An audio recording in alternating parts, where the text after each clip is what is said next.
Hello guys. Physics bye KP sir YouTube channel में आपका स्वागत है। जैसे कि मैंने आप लोगों को बताया था कि मैं यूपी टीजीटी के 1000 क्वेश्चन आप लोगों को प्रोवाइड करवाऊंगा। उसमें बेटा हमारी ये वीडियो है, इसका क्वेश्चन नंबर 15। इससे पहले क्वेश्चन बेटा मैं पहले वीडियो में करा चुका हूँ। जिसने वो वीडियो नहीं देखी है वह बच्चे जाके पहले बेटा वो वीडियो देख ले।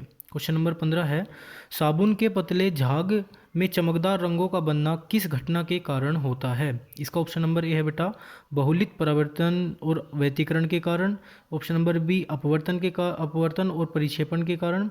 ऑप्शन नंबर सी दोनों के कारण। ऑप्शन नंबर डी इनमें से कोई नहीं। तो आपका क्वेश्चन नंबर 15 का आंसर होगा बेटा बहुलित परावर्तन व व्यतिकरण के कारण।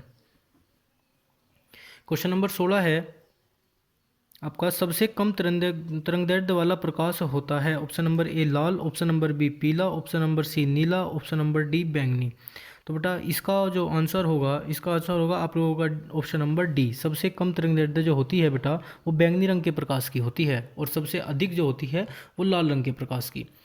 क्वेश्चन नंबर 17 है, किस प्रकाश में उच्चतम ऊर्जा होती है। किस प्रकाश में बेटा उच्चतम ऊर्जा होती है। ऑप्शन नंबर ए नीला प्रकाश, ऑप्शन नंबर बी हरा प्रकाश, ऑप्शन नंबर सी लाल प्रकाश, ऑप्शन नंबर डी इनमें से कोई नहीं। तो क्वेश्चन नंबर 17 का जो आपका आंसर है बेटा वह है ऑप्शन नंबर ए नीले रंग का प्रकाश। तो बेटा नीले रंग का जो प्रकाश होता है उसकी ऊर्जा उच्चतम होती है।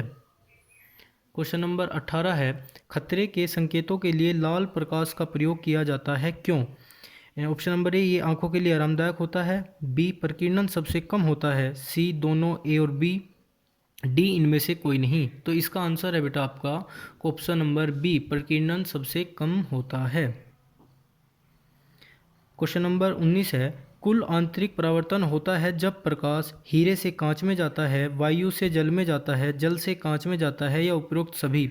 तो क्वेश्चन नंबर 19 का आंसर होगा बेटा आपका हीरे से कांच में जब प्रकाश जाता है तो कुल आंतरिक परावर्तन होता है। तो ऑप्शन नंबर ए इसका सही आंसर है। क्वेश्चन नंबर 20 है, क्षैतिज के समीप सूर्य एवं चंद्रमा के दीर्घवृत्ताकार दिखाई देने का कारण क्या होता है। इसका ऑप्शन नंबर ए है बेटा व्यतिकरण के कारण, ऑप्शन नंबर बी है परावर्तन होता है, ऑप्शन नंबर सी है अपवर्तन होता है, ऑप्शन नंबर डी है ध्रुवण होता है। तो क्वेश्चन नंबर 20 का जो आपका आंसर होगा बेटा वो होगा ऑप्शन नंबर सी। जो क्षैतिज के समीप सूर्य चंद्रमा दीर्घवृत्ताकार दिखाई देते हैं उसका कारण होता है बेटा अपवर्तन। क्वेश्चन नंबर 21 है, एक वस्तु तथा अपसारी लेंस के बीच की दूरी लेंस की फोकस दूरी की m गुनी होती है लेंस द्वारा रेखीय आवर्धन। तो बेटा जो रेखीय आवर्धन का सूत्र होता है वो ऑप्शन नंबर ए है 1/m+1, option number B 1/m+1 का whole square, option number C m+1 का whole square, option number D m+1 का होल स्क्वायर। तो बेटा इसका आंसर जो होगा आपका क्वेश्चन नंबर 21 का होगा ए 1/m+1 का होल स्क्वायर इसका सही आंसर है बेटा। क्वेश्चन नंबर 21 तक हम कर चुके हैं। क्वेश्चन नंबर 22, क्वेश्चन नंबर 22 है बेटा, जब ध्वनि तरंगों का वायु से जल में अपवर्तन होता है तब परावर्तन नहीं होता, किस चीज़ का परावर्तन नहीं होता बेटा। ऑप्शन नंबर 1 तरंग संख्या का, ऑप्शन नंबर बी तरंग गति का, ऑप्शन नंबर सी है बेटा आवर्ती का, ऑप्शन नंबर डी उपरोक्त सभी। तो क्वेश्चन नंबर 22 का आपका जो सही आंसर होगा बेटा वो होगा आपका आवर्ती। क्वेश्चन नंबर 23 है, किस के प्रयोगों से यह प्रमाणित हुआ कि प्रकाश की गति सदैव एक समान रहती है। तो ऑप्शन नंबर ए है जेम्स क्लर्क मैक्सवेल के द्वारा, ऑप्शन नंबर बी मिलर एवं स्टेनली के द्वारा, ऑप्शन नंबर सी दोनों, ऑप्शन नंबर डी इनमें से कोई नहीं। तो क्वेश्चन नंबर 23 का आंसर होगा बेटा आपका question number A James clerk Maxwell के द्वारा। क्वेश्चन नंबर 24 है बेटा, ये मैंने आप लोगों को बेटा दोष लिखे हैं कि किस दोष में किस लेंस का उपयोग किया जाता है। निकट दृष्टि दोष में बेटा हम अवतल लेंस का उपयोग करते हैं, दूरदृष्टि दोष में बेटा हम उत्तल लेंस का प्रयोग करते हैं, जरा दृष्टि दोष में हम द्विफोकसीय लेंस का प्रयोग करते हैं, तथा अति बिंदुकता में हम बेलनाकार लेंस का प्रयोग करते हैं। क्वेश्चन नंबर 25 है, जब दो समांतर दर्पणों के बीच कोई वस्तु रख दी जाती है तो बनने वाले प्रतिबिंबों की संख्या होती है। Option number A 2, option number B 8, option number C infinity, option number D 1। तो बेटा इसका क्वेश्चन नंबर 25 का आंसर होगा बेटा आपका इन्फिनिटी, अनंत तो होती है।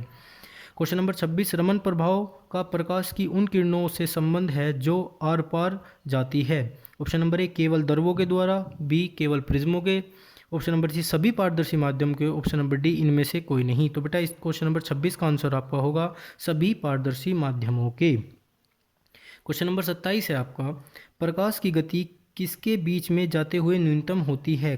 ऑप्शन नंबर ए कांच, ऑप्शन नंबर बी निर्वात, ऑप्शन नंबर सी दोनों, ऑप्शन नंबर डी वायु।